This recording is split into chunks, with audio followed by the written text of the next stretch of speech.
Facciamolo. Non mi cavolo queste cose.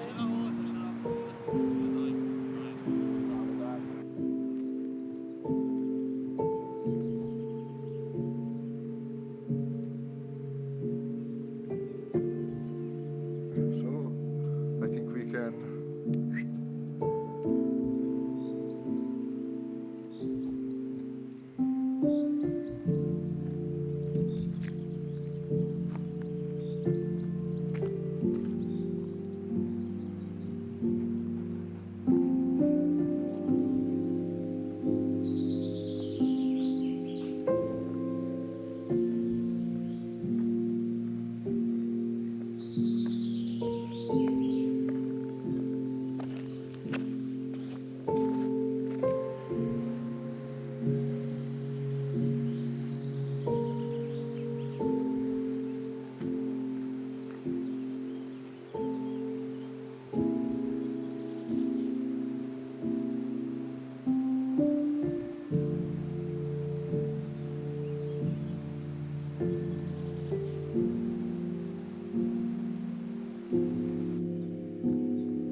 Allora tolgo io, togli anche tu.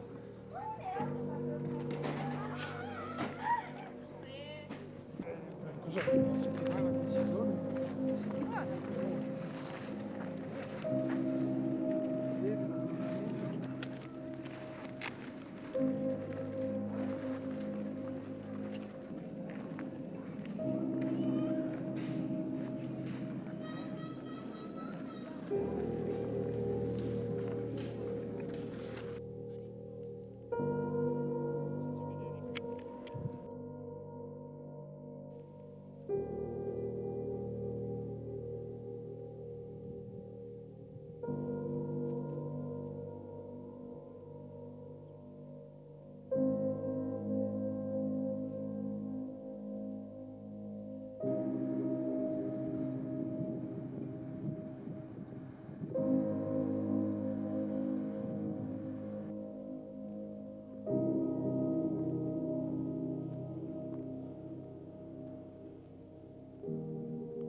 Mesdames, Messieurs, bonjour, j'espère que vous allez bien.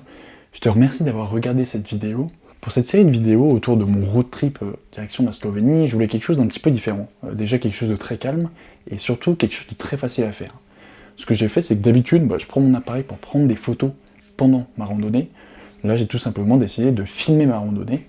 En plus, j'aime beaucoup ce format parce que je trouve qu'il retransmet très bien l'atmosphère un petit peu hors du temps que j'ai vécu pendant ces 15 jours, et donc je trouve que c'était un bon moyen de le retransmettre.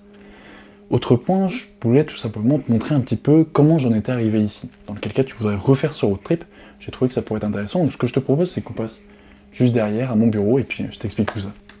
Si tu as suivi la dernière vidéo, tu as donc compris que je venais de Suisse, où j'ai passé à peu près 4-5 jours. Après de passer par les lacs de Lugano et de Côme, qui sont en Italie du Nord, je me suis au final dirigé vers les Dolomites, qui était un peu la deuxième grosse destination de ce road trip. J'avais plusieurs points en tête, donc notamment les lacs et certaines randonnées, dont cette Ceda que tu viens de voir. Le souci avec les Dolomites, c'est que sur la carte, c'est juste à côté, mais en fait, c'est que des petites routes de montagne, et c'est un peu compliqué à la fois de se repérer, et puis surtout, toutes les distances sont super longues. Donc j'ai pas pu faire tout ce que je voulais, mais bon. J'ai fait en gros, du coup, 3 grandes étapes. Premièrement, le lago di Carezza, donc j'y ai passé une nuit, et ensuite j'ai visité un petit peu les alentours.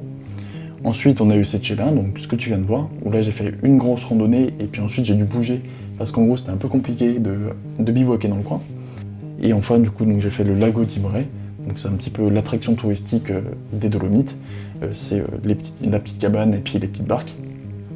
Donc là, je me suis levé très tôt, à 5h du mat, pour aller faire des photos, et puis être un peu tranquille, parce que le souci c'est qu'il y a beaucoup de monde, donc c'est pas forcément ce que j'ai préféré, je dois avouer. Donc j'ai finalement préféré vraiment me focaliser sur certains points, et profiter de ces endroits plutôt que de vouloir tout faire, tout ce que j'avais marqué. Suite à ça, du coup, je suis parti en direction de la Slovénie, qui était un peu ma destination finale, mais ça sera pour un prochain épisode.